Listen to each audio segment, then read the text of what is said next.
I was meeting with the founder of a fast-growing fintech startup, and what he told me, I think you'll appreciate this, is that their number one customer that they sell financial services to are not broke people, and it's not middle-class people, and it's not rich people.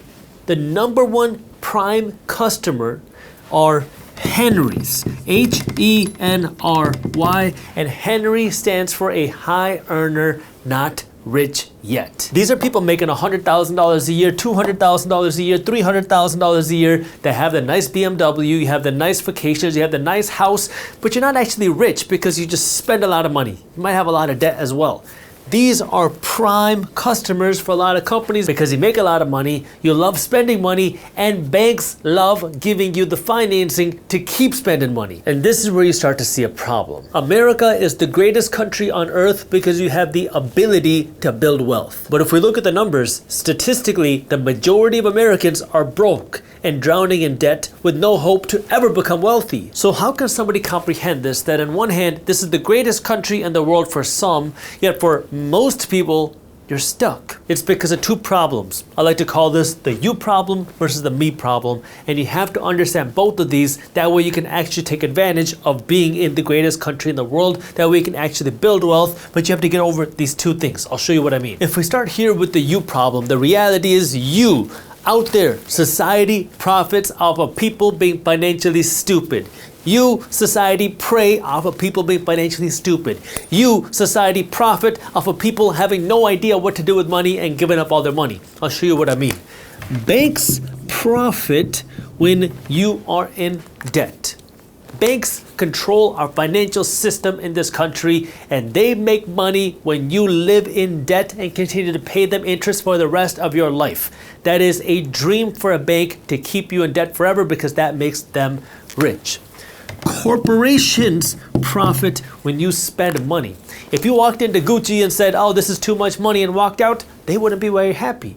But they would be happy if you came in and said, "Oh, a $5,000 purse that I can't afford, it's okay, I'll buy it anyways." They love it because that means they get to sell products to people who might not even be a prime customer.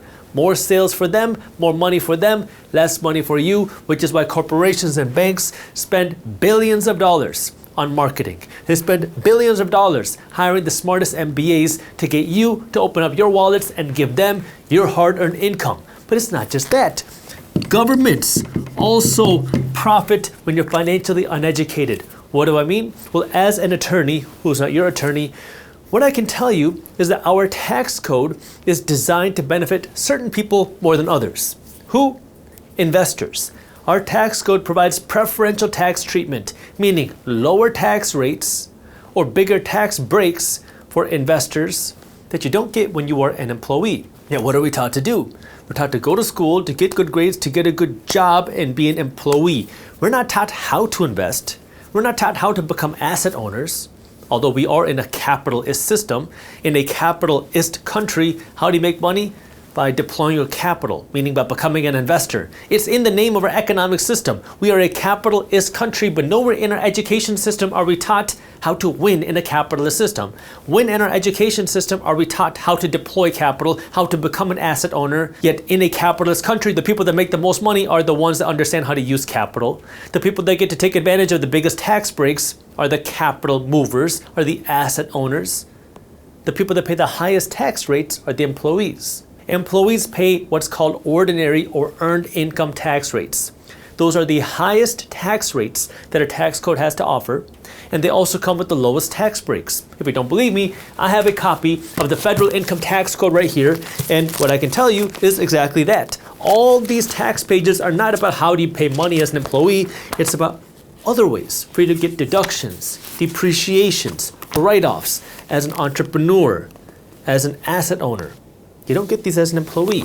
And that's why, again, the government profits when you're financially uneducated. We're taught to become an employee. Nothing wrong with being an employee, but you have to become an investor. Corporations profit when you spend money.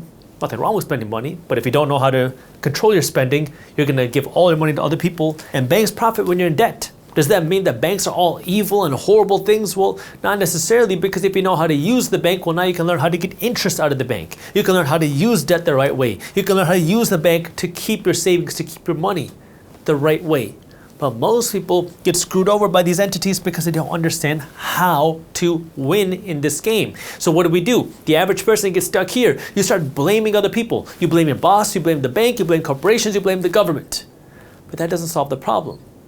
The second part of this is the me problem. I am in control of my wallet. I get to decide when I go into Chipotle if I want to buy the extra guac or not. I get to decide when I walk into the Gucci store, should I buy that wallet or not? I get to decide when I go into Macy's, should I buy that sweater or not? And I get to decide when I walk into Rolex, should I buy that watch or not? Banks will give me the money to buy whatever I want. If you have any sort of income, banks will love financing you money. Even if you don't have income, you pay higher interest rates, you'll find ways to borrow some money. Corporations will love to sell you things, and governments will love to keep selling you and giving you more taxes.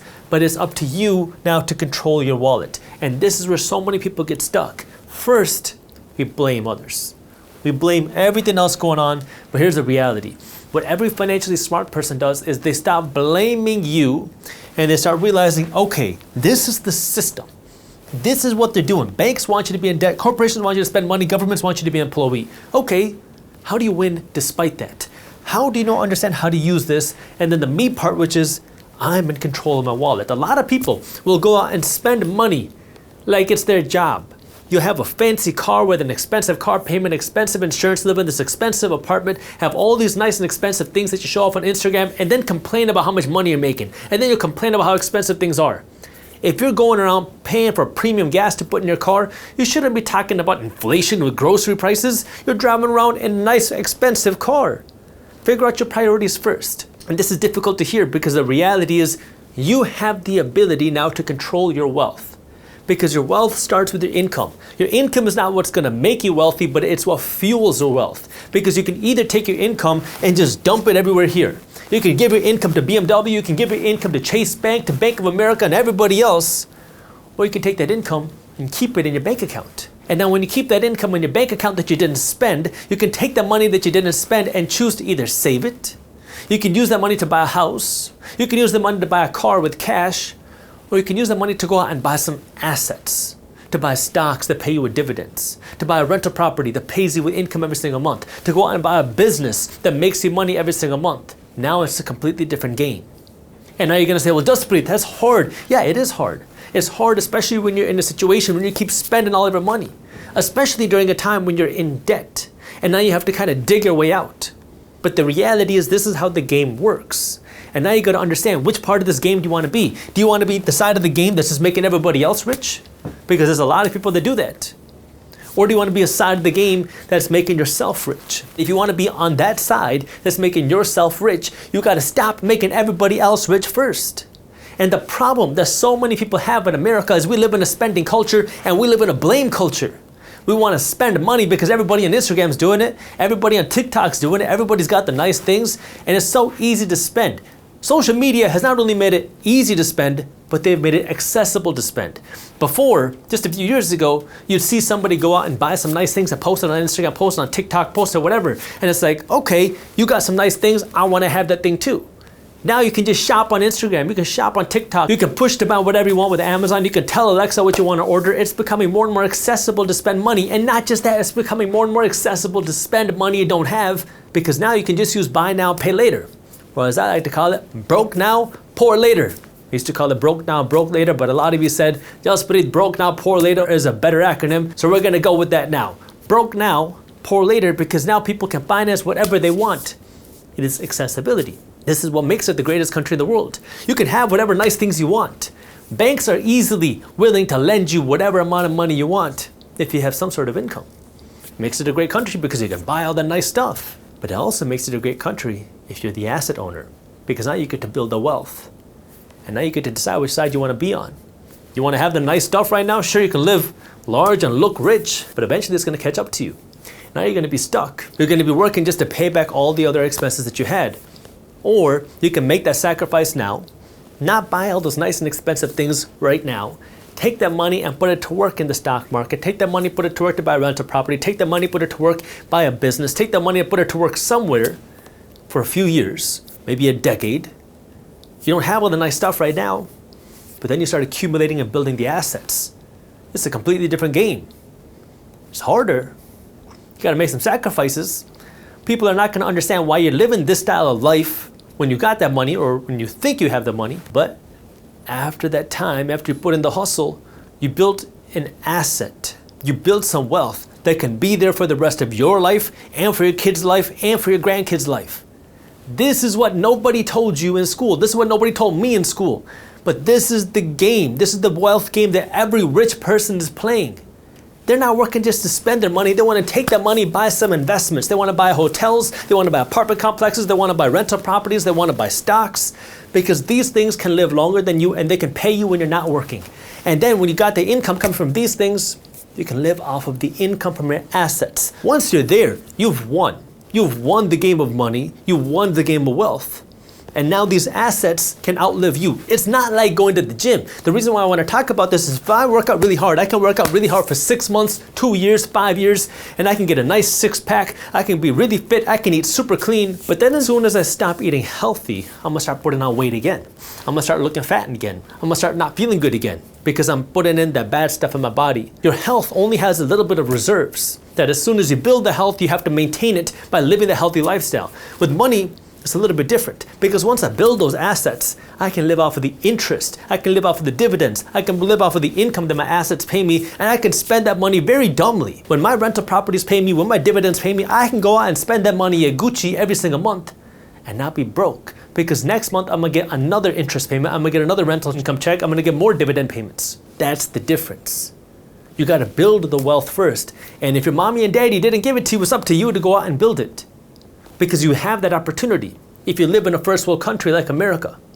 And if you have that opportunity, now it's your choice. What do you want to do with it? Do you want to complain and blame everybody else? Because that's the easy thing to do. This is what the majority of people do. I've been there. That's why this is not called the majority mindset. The minority mindset is not doing what the majority of people do. And if you don't want to do that, now you got to understand I'm in control of my wallet.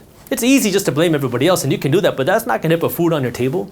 It's not going to get you a nice trip to Disney World. It's not going to buy you the freedom. It's not going to pay for your student loans. It's not going to take care of your parents' health care. But as soon as you realize this is the game, now you can start playing the game on your terms.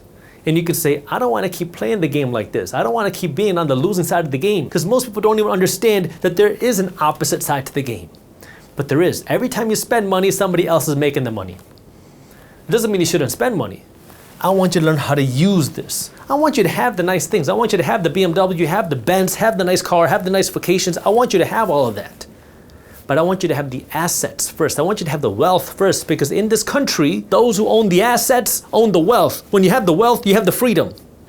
It's not just the income. You can make a lot of money being a doctor. You can make a lot of money being an executive. You can make a lot of money being an attorney, being a basketball player or whatever. But if you don't know what to do with that money, if you don't take that money and turn it into an asset, that money is going to go away.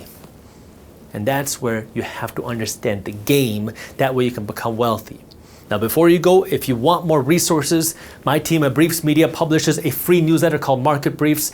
It goes out 6 times a week. It is a free newsletter where we break down what's happening in the economy, the stock market, the housing market, the crypto market, and the global economy into a fun, witty, and easy to read newsletter. You can read it in less than 5 minutes every morning. We have hundreds of thousands of investors that read Market Briefs every morning. So if you're an investor, you want to stay up to date on what's happening, you will love Market Briefs. And I have the link for you to join down in the description below. Our economy is going to change in 2025. And in this video, I want to show you how you can find the investment opportunities that most people are overlooking. Take a look. President-elect Trump is entering the White House in January, and he wants to make some sweeping changes to our government and economic policy. Let me show you why this matters. In 2024, the United States